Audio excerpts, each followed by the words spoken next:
PF काढताना तुम्ही ही एक चूक केली तर तुमचा क्लेम रिजेक्ट होऊ शकतो आणि 90% लोक हीच चूक करतात. नमस्कार मित्रांनो, तुम्ही पाहत आहात इन्फो चॅनल आणि आज आपण पाहणार आहोत ईपीएफ ची पूर्ण माहिती अगदी सोप्या भाषेत.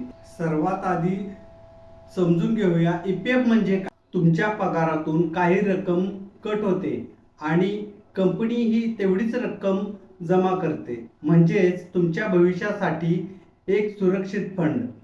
आता सर्वात महत्त्वाचा प्रश्न, पीएफ कसा काढायचा.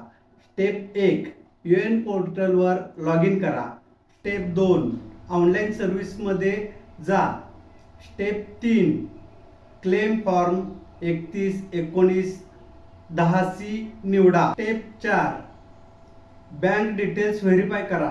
स्टेप 5, सबमिट करा आणि काही दिवसात तुमच्या खात्यात पैसे जमा होतात.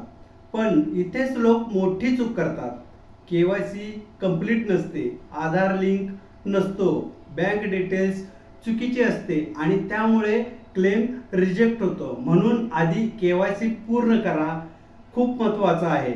जर तुमचा UN ॲक्टिवेट नसेल तर EPFO वेबसाईटवर जा, ॲक्टिवेट UN वर लिंक करा, आधार मोबाईल नंबर टाका, OTP व्हेरीफाय करा आणि तुमचा UN ॲक्टिवेट होईल.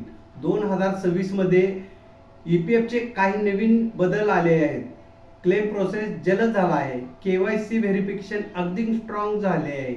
जॉब बदलल्यावर PF ट्रान्सफर ऑटो होतो, म्हणजे आता प्रोसेस आणखी सोपी झाली आहे.